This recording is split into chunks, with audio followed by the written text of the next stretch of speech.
Hi friends, ಇದು ನನ್ನ first vlog. ರಾಯರಿಂದನೇ start ಮಾಡೋಣ ಅಂತ ಮಾಡಿದ್ದೀನಿ. ನಾವು ರಾಯರ ದೇವಸ್ಥಾನಕ್ಕೆ ಹೋಯ್ದು, ನಾನು ನನ್ನ ಫ್ರೆಂಡ್ಸು. ದರ್ಶನ ಎಲ್ಲ ತುಂಬ ಚೆನ್ನಾಗಾಯಿತು. ಗುರುವಾರ ಅಲ್ವಾ, ರಾಯರ ವಾರ, ತುಂಬ ಜನ ಇದ್ದರು. ಚೆನ್ನಾಗಾಯಿತು. ಆದರೂ ದರ್ಶನ ಎಲ್ಲ ಬೇಗನೆ ಆಯಿತು. ತುಪ್ಪದ ದೀಪ ಎಲ್ಲ ತಗೊಂಡು ಮುಂದೆ ಹೋಗ್ತಾ ಇದ್ದೀವಿ. ಮುಂದೆ ದರ್ಶನ ಮಾಡ್ಕೊಂಡು ತುಪ್ಪದ ದೀಪ ಎಲ್ಲ ಹಚ್ಚಿ ಇಲ್ಲಿ ಟೋಕನ್ ತಗೋಬೇಕು. ತುಪ್ಪದ ದೀಪಕ್ಕೆ ಟೋಕನ್ ತಗೊಂಡು ಮತ್ತೆ ಲೈನಲ್ಲಿ ಹೋಗಬೇಕು.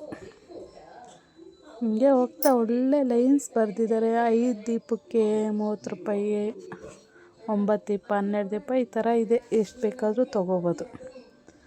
ಇಲ್ಲಿ ದೀಪ ಹಚ್ಚಕ್ಕೆ ಲೈನಲ್ಲಿ ಹೋಗಬೇಕು. ಒಳ್ಳೆ ದರ್ಶನ ಚೆನ್ನಾಗಿದೆ ದೇವಸ್ಥಾನ. ನೀವೊಂದು ಸರ್ತಿ ವಿಸಿಟ್ ಮಾಡಿ. ಲಕ್ಷ್ಮೀಪುರದ ಹತ್ರ ಇದೆ ನೋಡಿ. ಎಲ್ಲ ಎಷ್ಟು ಚೆನ್ನಾಗಿ ದೀಪ ಹಚ್ಚುತ್ತಿದ್ದಾರೆ ಅಂತ. ಚೆನ್ನಾಗಿದೆ, ವಿಸಿಟ್ ಮಾಡಿ. ಮಂತ್ರಾಲಯಕ್ಕೆ ಹೋಗೋದಕ್ಕೆ ತುಂಬ ದೂರ ಅನಿಸುತ್ತೆ. ಇಲ್ಲೇ ಲಕ್ಷ್ಮೀಪುರದಲ್ಲಿ ಇದೆಯಲ್ವಾ, ಬೆಟರ್. ಹೋಗಿ ಬನ್ನಿ, ಒಂದು ಸಲ ವಿಸಿಟ್ ಮಾಡಿ. ನೋಡಿ, ಇವರೇ ನಮ್ಮ ರಾಯರು. ಚೆನ್ನಾಗಿದೆ ಅಲ್ವಾ.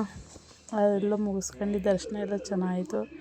ಇಲ್ಲಿ ಪ್ಲೀಸ್, ಈ ವಿಡಿಯೋ ಇಷ್ಟ ಆದರೆ ನಿಮಗೆ ಒಂದು ಲೈಕ್ ಮಾಡಿ, ಶೇರ್ ಮಾಡಿ. ರಾಯರಿಂದ ಸ್ಟಾರ್ಟ್ ಮಾಡಿದ್ದೀನಿ ವ್ಲಾಗ್ ಇದು. ಇಷ್ಟ ಆದರೆ ಒಂದು ಲೈಕ್ ಮಾಡಿ ಪ್ಲೀಸ್.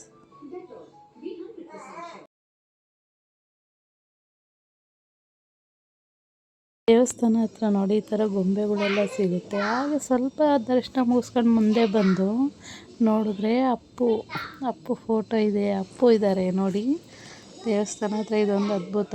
ಹಾಗೆ ಮುಂದೆ ಬಂದರೆ ಸ್ವಲ್ಪ ರಾಯರ ದರ್ಶನ ಮುಗಿಸ್ಕೊಂಬಂದರೆ ಸ್ವಲ್ಪ ದೂರದಲ್ಲೇ ಸಾಯಿಬಾಬಾ ಟೆಂಪಲ್ ಇದೆ. ಅಲ್ಲೂ ದರ್ಶನ ಮಾಡಿ, ಚೆನ್ನಾಗಿದೆ.